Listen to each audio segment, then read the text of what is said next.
Bonjour à tous, c'est GZ83. Dans cette vidéo, nous allons nous intéresser à un problème universel en programmation et plus particulièrement lorsque nous codons un jeu vidéo, à savoir, là j'appuie, je lance mon programme, tout va bien, et là, hop, j'ai perdu, c'est marqué dans ma console, hein, j'ai perdu parce que je me suis mordu la queue, j'ai perdu parce que je sors des limites de l'écran, et comment vais-je faire pour relancer mon jeu? Donc là, on peut le comprendre, hein, ici, ça serait recréer une nouvelle pomme et créer un nouveau serpent. Et donc cette vidéo va nous donner des éléments de réponse. Alors comment on fait pour créer un serpent? Je vous le rappelle, c'est la fonction loveLoad qui s'en chargeait, c'est marqué ici, et love.load c'est la première chose que lance love, hein. Quand j'appuie sur F6 que je lance mon programme, on ne le voit pas, hein. Ce n'est pas une instruction qui est marquée, mais qui est lancée automatiquement par le framework love. Il exécute la fonction love.load et tout ce qu'il y a dedans. Donc là par exemple, là, il me met les dimensions de la fenêtre de l'écran, ok, et puis là il me crée les 50 fragments du serpent avant d'initier les vitesses du serpent. Très bien, très bien. Le problème de cette fonction love.load, c'est qu'elle est exécutée au début du programme, mais après, plus jamais je ne peux l'appeler. Par exemple, si je vais dans ma fonction gameover, là, qui a marqué perdu, et que je lui demande de me relancer la fonction love.load, si je fais ça, jamais ça ne marchera. Cette fonction ne peut être exécutée qu'une fois et qu'une unique fois dans le programme. Du coup, il va falloir trouver une petite astuce, et la petite astuce, ça va être tout simplement de créer une nouvelle fonction, qu'on pourrait mettre locale, hein. Je pourrais l'appeler newGame par exemple. Et ça c'est bien de la créer dès le début du programme, comme ça évite de faire cette gymnastique là. Et love.load, qu'est-ce qu'il va faire? Il va tout simplement appeler cette fonction newGame. Voilà. Lorsqu'elle va s'exécuter. Et cette fonction newGame, qu'est-ce qu'elle va faire? Elle va créer les 50 fragments du serpent et initier les vitesses du serpent. Boum. Et voilà. Ce faisant, ça va pas changer grand chose sur l'écran lorsque nous allons exécuter le programme, hein. On a bien le serpent qui se fait, mais c'est mis à part. Et maintenant quand je perds, au lieu de lancer la fonction love.load que je ne pourrais pas le faire, autant tout simplement appeler la fonction newGame où on a mis les choses dedans. Donc dans mon game over ici, je pourrais très bien mettre, lorsque j'ai perdu, on lance la fonction newGame, et donc là, c'est parti, je perds. Ah, qu'est-ce qui se passe? Il se passe des choses bizarres. Ça me relance un serpent, mais pas au bon endroit sur l'écran, et puis le serpent il part à droite. Qu'est-ce qui se passe? Qu'est-ce qui se passe? Oh là, vous voyez là, je ne contrôle plus mon serpent. En fait, il y avait un bug dans le programme, et lorsqu'on va dans le love.draw, le bug, on le trouve assez facilement.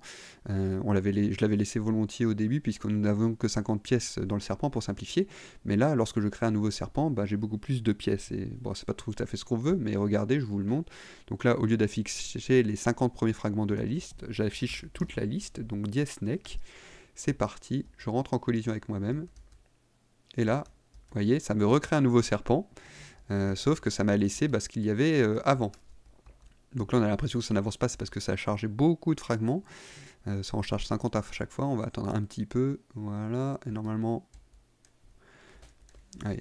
Donc là j'ai perdu, boum, je vous refais la démo, ça va être plus lisible comme ça. Je vais en bas, parce que j'avais pris la pomme, c'est pour ça que c'est long. Donc une fois qu'il aura chargé les 50 fragments et qu'ils se seront déplacés, vous allez voir que le serpent continue d'avancer comme avant. S'il veut bien, voilà. Et donc le bug vient du fait que la liste n'est pas nettoyée et qu'elle a conservé en mémoire tous les fragments de serpent qu'il y avait auparavant. Et en effet, jamais on ne lui demande de nettoyer la liste snake qui contient tous les fragments de serpent.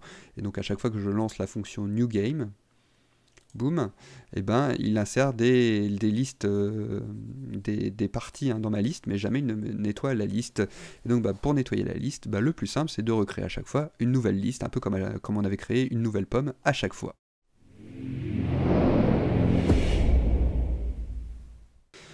Pour ce faire, comment on va faire? Dans le love.load, on va mettre que c'est snake, la liste snake, qui va recevoir ce que newGame a créé. Et newGame, ça crée les fragments du serpent. Sauf que là, ça me les injecte dans ma liste snake, donc ça ne résout pas fondamentalement le problème. Ce qu'il faut, c'est créer au début de cette fonction une variable locale qu'on pourrait appeler list, voilà, qui va être effacée à la fin de la fonction. Donc évidemment, il va falloir ici que je retourne ma liste. Sinon, ça ne marche pas, et c'est ma liste qui va être retournée dans quoi? Dans la fonction love.load, on l'a mis, c'est snake qui va recevoir la liste, issue de la fonction newGame. je ne reviens pas dessus. Donc list, bah, ça va être quoi? Pour une valeur comprise entre 50 et 1, on crée des parties, ok, qu'on insère cette fois non plus dans le snack, mais dans la liste. Voilà. Et c'est évidemment, c'est la liste, puisque la première case de snack n'a pas encore de vitesse. Hein. Donc autant que ça soit la liste, on retourne tout ça dans le snack. Et maintenant, lorsque je lance le programme, c'est perdu, il ne se passe pas grand chose, pourquoi? Mais vous voyez que déjà la liste a bien été effacée, puisque là ça ne recrée plus 50 fragments de serpent.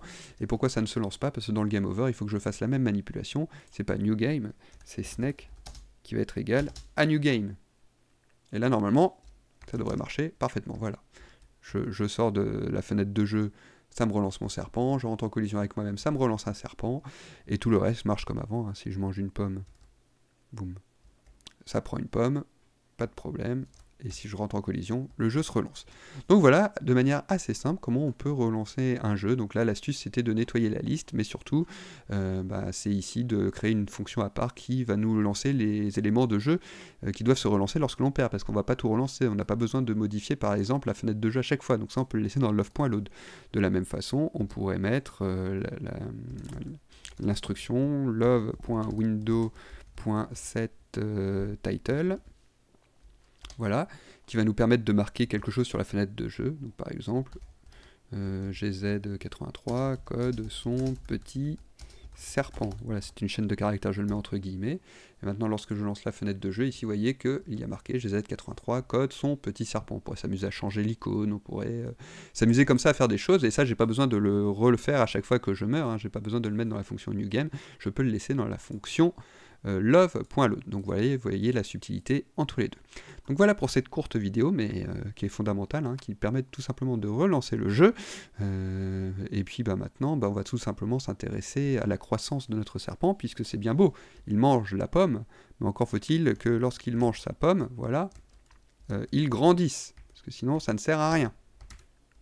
Voilà, j'arrive pas à manger ma pomme, vous aurez compris la logique, voilà, je mange la pomme, mais il grandit pas le serpent, et ça sera dans la prochaine vidéo. Allez, je vous dis à très vite, et passez une excellente semaine. Ciao, bye bye.